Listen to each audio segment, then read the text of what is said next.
Benvenuti, con la troupe di Borghi d'Italia siamo tornati in Veneto e vi porteremo alla scoperta della città di Schio in provincia di Vicenza. Il comune è noto fin dall'antichità per la sua vocazione industriale, si trova a 200 metri sul livello del mare e conta poco meno di 40.000 abitanti. Iniziamo il nostro itinerario con Walter Orsi, sindaco di Schio.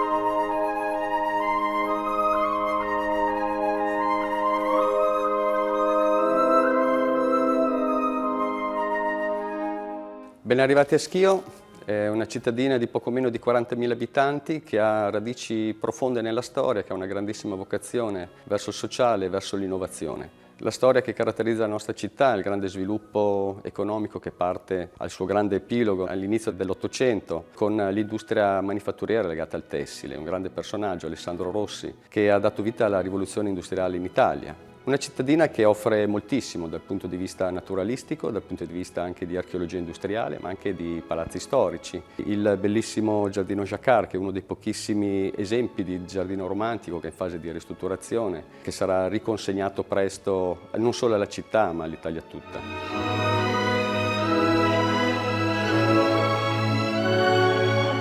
Palazzi incredibili come il Palazzo Fogazzaro, che dopo il suo restauro è diventato a tutti gli effetti il palazzo delle grandi esposizioni, nel quale ci stiamo cimentando con iniziative importanti. In questo momento una grande mostra sul De Mia, un artista del Cinquecento che ha collaborato con Tintoretto, con Tiziano. Poco conosciuto, ma come si può vedere dalla mostra, diciamo un grande personaggio. Ed è una tradizione che si porta avanti nel tempo, perché ancora oggi abbiamo artisti di grande qualità. La più grande operazione culturale mai realizzata nella nostra città, che ha una grande voglia di crescere. Una città ospitale, una città che offre tantissimo dal punto di vista enogastronomico. Si sta lavorando molto anche sul mondo della scuola, la formazione, il collegamento del mondo del lavoro.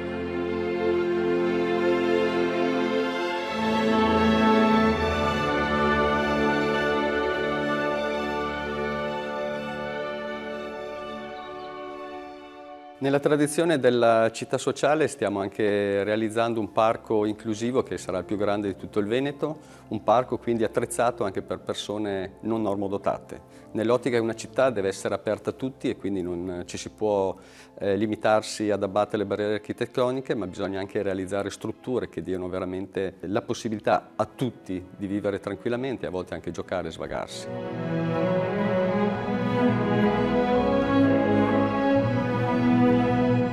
Il castello è il posto più caratteristico, è quello che ci richiama alle nostre radici ogni volta che alziamo gli occhi al cielo e guardiamo il panorama del Pasubio o del Novegno. Rientra in tantissimi quadri, in tantissime opere, in tantissime fotografie, perché è di fatto il punto più caratteristico, nonostante esistano altri luoghi alquanto belli, storici, ben tenuti, però il castello siamo noi.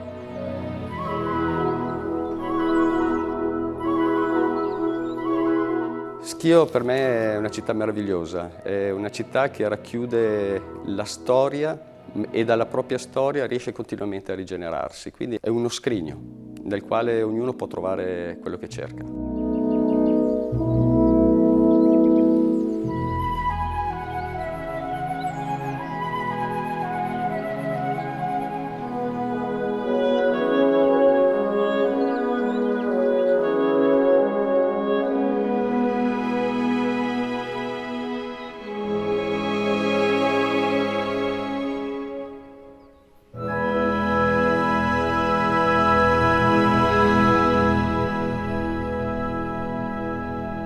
Sono tante le chiese presenti sul territorio di Schio, noi ci siamo concentrati su quelle del centro storico, nel maestoso Duomo. Andiamo a conoscere il parroco Don Mariano Ronconi.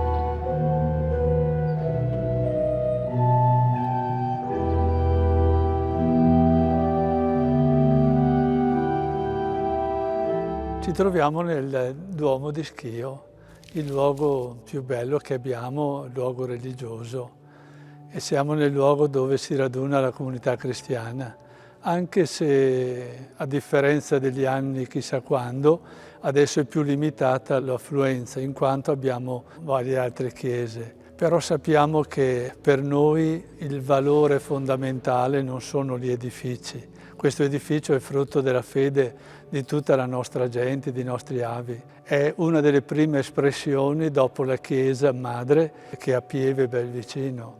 Di lì si è diffusa la fede ed è arrivata qui al centro di Schio. Di lì abbiamo un meraviglioso battistero nella parte bassa di questo Duomo, con il primo fonte dopo l'originale di Torre Belvicino, quindi è un po' il cuore pulsante della fede di questo territorio. Basti che pensare che fino a una trentina d'anni fa l'unica chiesa parrocchiale era questa. Poi la parrocchia si è suddivisa in altre realtà, sono nate le chiese vicine, Sacro Cuore, Santissima Trinità, Santa Croce ed altre. Il tesoro di fede, il tesoro non sono le strutture, sono la realtà vivente. E mi impressiona in questo senso pensare qual è il tesoro più grande. Per me sono i nostri poveri. Se pensiamo al lavoro della Caritas, della San Vincenzo e di tutto un ramo di volontariato, ci dà speranza di non vendere chiacchiere, ma di essere coerenti con il Signore Gesù.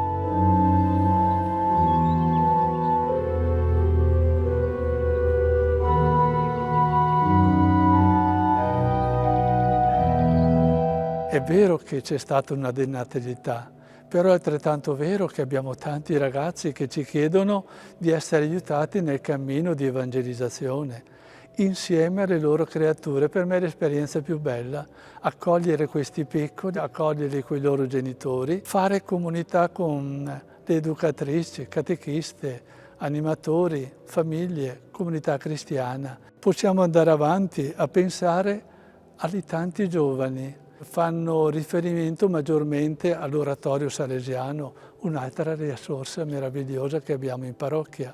Dovrei pensare anche alla bellezza che stiamo testimoniando, che stiamo conquistandoci giorno per giorno, la vita insieme come sacerdoti. Vedo che sia un'altra risorsa meravigliosa. Si cammina verso le unità pastorali.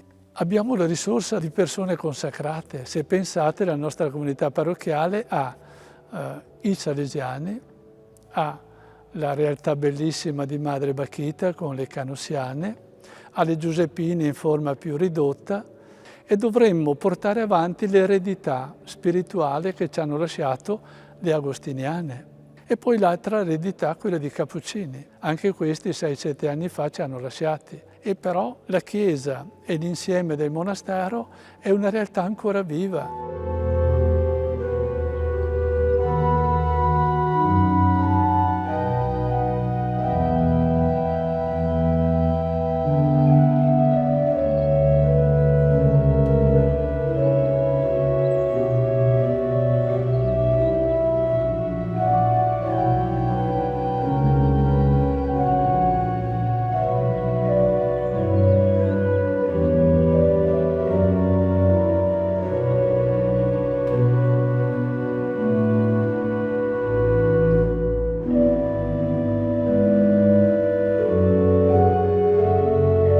Questo rimanga il centro dedicato a San Pietro, con le reliquie portate qua negli anni scorsi di Santa Felicissima, diventi poi magari compatrona, come ho chiesto già da anni, Santa Giuseppina Bachita. È una santa nostra, è una santa che si è santificata fra la nostra gente. Io ho già chiesto e butto lì ogni tanto sia un segno per la realtà civile e lo sia soprattutto per noi, quindi un duomo, una parrocchia che magari allunghi o poi metta con chiarezza la partecipazione di questa nostra sorella, sorella universale. Ci protegga dal cielo in questo cammino.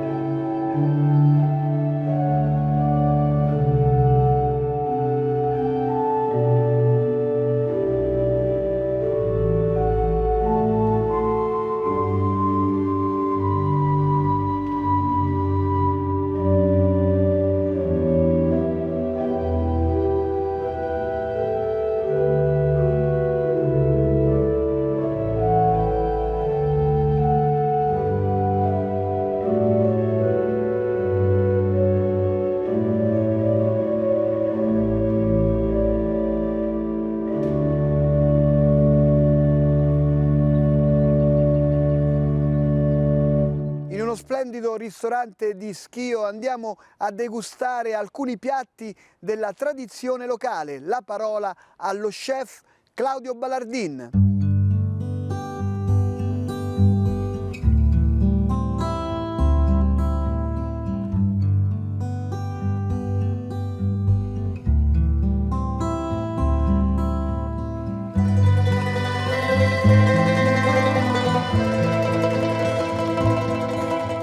Siamo al ristorante da Beppino, nelle campagne di Schio, e vi presentiamo alcuni prodotti che sono tipici di questo territorio. Cominciamo con le pere di San Martino. Anche se hanno questo aspetto di mela, sono delle pere che sono buone soltanto cotte e condite, perché non maturano. Sono molto buone da mangiare in abbinamento con dei formaggi, tipo lo Stravecchio o il Castelgrotta anche di Schio. Poi abbiamo la farina, è un mais arancione, è una pannocchia piccola, fa poca produzione, un grano vitreo dal quale si ottiene una farina per vari usi di ottima qualità. O la usiamo per la polenta, normalmente morbida, è molto adatta a farla anche per la polenta onta, tipica del Vicentino, quando si frigge la polenta con l'olio dello spiedo, perché è una polenta vitrea che lega poco, quindi rimane come una crema, fa una crosta sottile e all'interno è molto cremoso. Abbiamo il baccalà alla vicentina, un altro piatto tipico.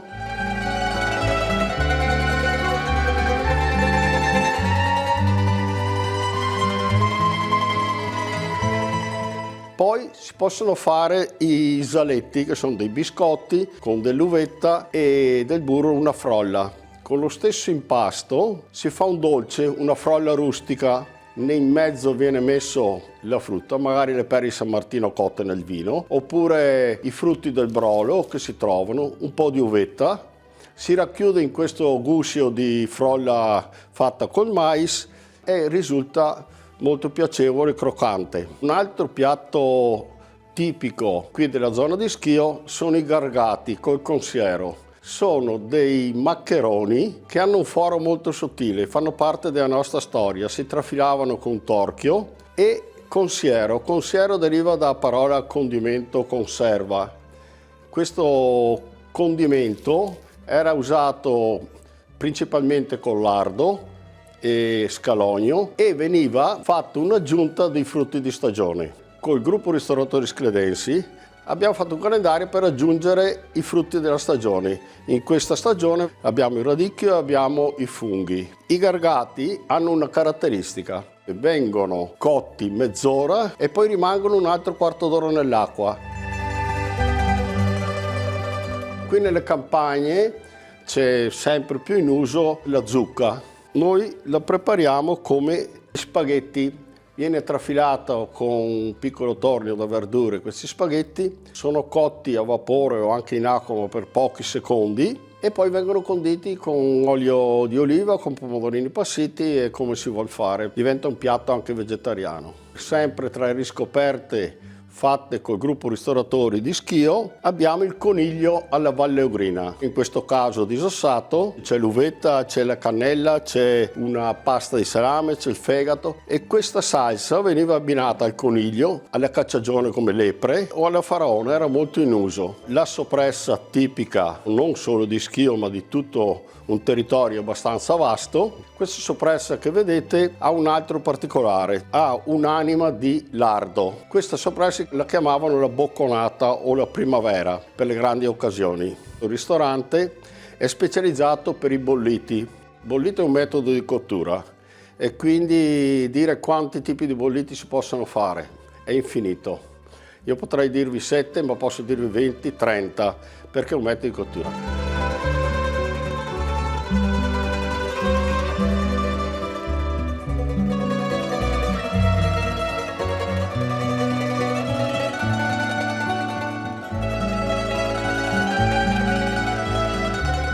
Vi aspettiamo a Schio, che oltre che essere che bella gente, che abbiamo anche tanti bei piatti da farvi assaggiare.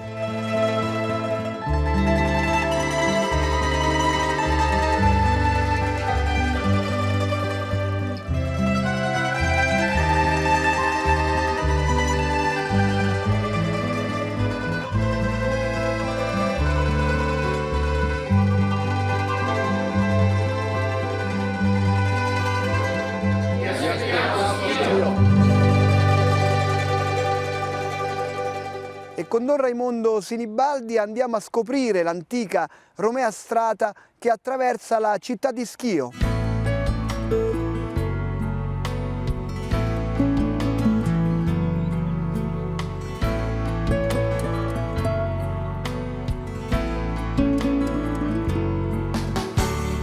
Anche la città di Schio si colloca dentro il progetto Romea Strata. La Romea Strata è una via di pellegrinaggio che vuole riscoprire questa antica tradizione di fede e quindi di uomini e di donne che si sono messi in cammino verso le tre grandi peregrinaciones maiores, Roma, Santiago e Gerusalemme. La Romea Strata riscopre tutte le vie di pellegrinaggio nel nord-est d'Italia e quindi partendo dal Friuli Venezia Giulia ma anche dal Trentino Alto Adige. Qui a Schio arriva la via Vicezia dal Trentino e transita per tutto il territorio vicentino fino ad arrivare a Montagnana. Schio è una città molto importante nel nord vicentino perché qui si raccoglievano anche altri percorsi e quindi i pellegrini qui si raccoglievano per andare verso Roma e verso Santiago de Compostela e difatti abbiamo due grandi luoghi molto significativi, da un lato il Duomo di San Pietro che indica proprio la direzione dei pellegrini che vanno sulla tomba dell'Apostolo Pietro a Roma e dall'altra parte abbiamo la chiesa di San Giacomo che è annessa ed è vicino al Duomo di San Pietro dove i pellegrini si dirigevano verso Santiago de Compostela. Qui a San Giacomo c'era anche un antico senodocchio, un antico luogo di accoglienza e di ospitalità per i pellegrini. Quindi la Romea Strata intende valorizzare questi luoghi antichi per il pellegrino moderno affinché possa respirare un clima di fede, un'esperienza di spiritualità e possa quindi camminare verso queste mete fondamentali per la nostra fede.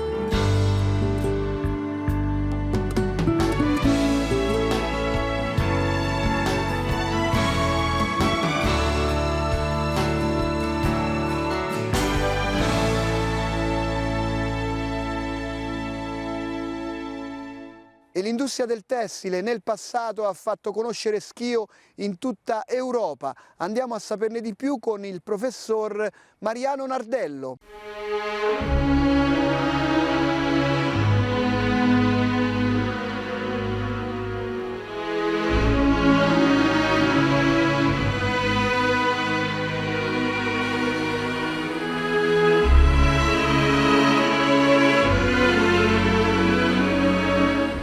Si può dire che Schio abbia avuto una vocazione industriale fin dall'origine, o perlomeno fin dall'età moderna. Già nel Medioevo era attiva l'industria estrattiva, in particolare con delle cave di argento, di oro e poi di caolino che sono continuate fino all'Ottocento e al Novecento. Poi nella prima età moderna, nel secondo Quattrocento, l'industria tipografica, non esattamente qui a Schio, però sfruttando sempre la risorsa idrica del territorio nelle località contigue di Sant'Orso e di Torre Belvicino, dove sono sorte le prime tipografie nel Vicentino e nel Veneto. E dal Settecento in avanti la vocazione definitiva di Schio fu quella di essere una città e un'industria tessile. Il nome principale dell'attività tessile è legato ovviamente alla famiglia dei Rossi, anche se qui ci troviamo nel dismesso lanificio Conte, che potremmo definire una specie di industria satellite rispetto all'industria madre, come ce ne furono anche altre, l'industria Cazzola. Però, ripeto, l'azienda principale fu quella dei Rossi, a partire dal capostipite Francesco, che già nel 1818, eravamo naturalmente sotto l'Austria, Schio aveva appena avuto il riconoscimento di città da parte dell'impero asburgico. Nel 1818 si mise in società con Eleonoro Pasini e fondò una prima società, fino al 1839, quando Francesco Rossi si mise in proprio e avviò alla conduzione dell'azienda il figlio, il giovane Alessandro. La fabbrica alta fu il grande decollo dell'azienda Rossi. Vi erano impiegati circa 800 operai. Già nel 1870, quindi una decina di anni dopo, 72, Alessandro Rossi concepisce il piano, il disegno di costruire una città per gli operai. In modo particolare il Rossi teneva alla istruzione degli operai, si arrivò al 1900 con 5.000 addetti. Anche l'amministrazione pubblica dette il proprio contributo al decollo dell'industria scledense, fornendo Schio della ferrovia. Ebbe una lunghissima vita fin al secondo dopoguerra, quando negli anni 50 cominciò il decadimento. La vita del lanificio Rossi, che fu accorpato prima all'ENI, poi fu acquistato dalla Marzotto, ma di fatto potremmo dire che termina con il 1987.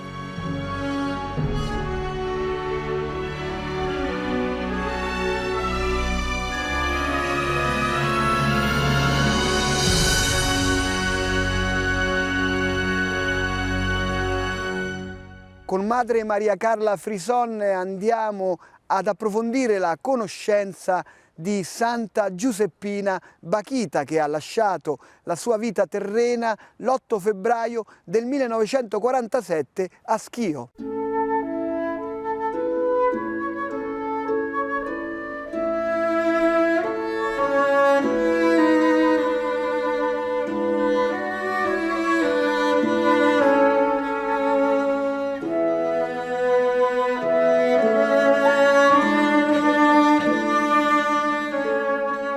Benvenuti nella chiesa di Santa Bakhita, nata come chiesa della Sacra Famiglia.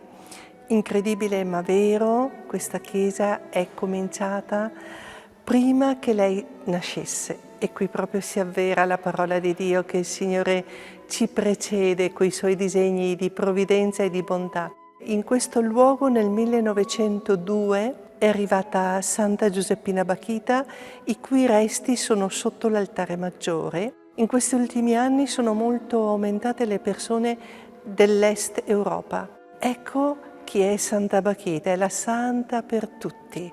Papa Giovanni Paolo II, alla sua beatificazione, l'ha chiamata sorella universale, ed è quello che stiamo constatando di fatto. È veramente una sorella universale. In questo luogo c'è una scuola elementare a 2 sezioni, c'è una scuola materna, c'è un centro professionale che offre molti corsi per adulti per trovare o ritrovare il lavoro. Si vive tutto questo nello spirito di Santa Maddalena di Canossa, il cui spirito era carità nell'umiltà. Umiltà nella carità, servire i poveri, i più poveri.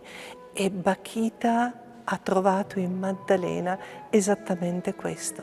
Ha trovato che Gesù crocifisso poteva capire i dolori che lei aveva vissuto, tanto che è giunta a dire ad una sorella in partenza per l'Africa: di al mio popolo, cercalo e di loro che io sono di Dio e consacrata come te. Una sintesi bellissima della sua vita di libertà. Sono di Dio, è Lui il mio padrone, e lei lo chiamava il Meparon. Aveva avuto tanti padroni come schiava. Ebbene, Bakhita ha lanciato questo messaggio al suo popolo: io sono sua, non sono schiava di nessuno, appartengo al mio Creatore, ed è a Lui che ho donato la mia vita, che ho trovato la pienezza, la mia fecondità, il senso di tutto quello che io faccio. E tutto questo l'ha vissuto in questa casa, sotto gli occhi di migliaia di bambine che anche l'anno scorso, ovvero quest'anno, ci hanno consegnato le loro testimonianze e le abbiamo pubblicate perché loro possano tramandarle ai loro figli, ai loro nipoti. Noi molte cose di Santa Bakhita le apprendiamo dalle persone che vengono qui a ritrovare la loro madre moretta. Così hanno voluto che si chiamasse questo libro. Lei era scura, ma diceva a loro: ricordatevi che il nero che sporca non è la mia pelle, ma è il nero dell'anima. È quello che non ci fa star bene nel cuore. In questo luogo, oltre a quello che vedete, abbiamo anche tanti altri ricordi. Nel 2003 sono mancati a Khartoum, proprio in Sudan, il parroco di Schio Don Antonio Doppio e Monsignor Giacomo Bravo, che era il direttore dell'ufficio missionario diocesano. Appena dentro, andando verso la sacrestia, abbiamo le loro vesti a ricordo di questa loro presenza in questo luogo. Il Signore li ha chiamati in cielo il giorno stesso di Bakhita.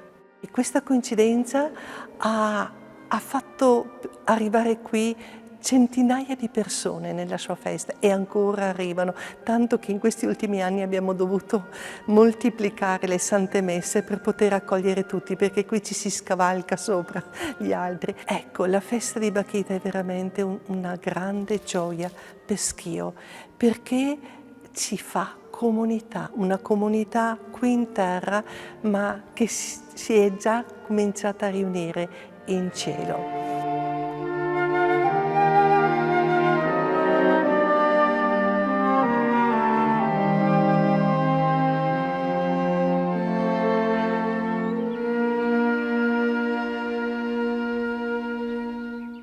Schio vi aspetta in tutte le stagioni. Per gli approfondimenti sul programma Borghi d'Italia potete consultare il sito tv2000.it/Borghi d'Italia. Buone passeggiate a Schio nella provincia di Vicenza. Ciao!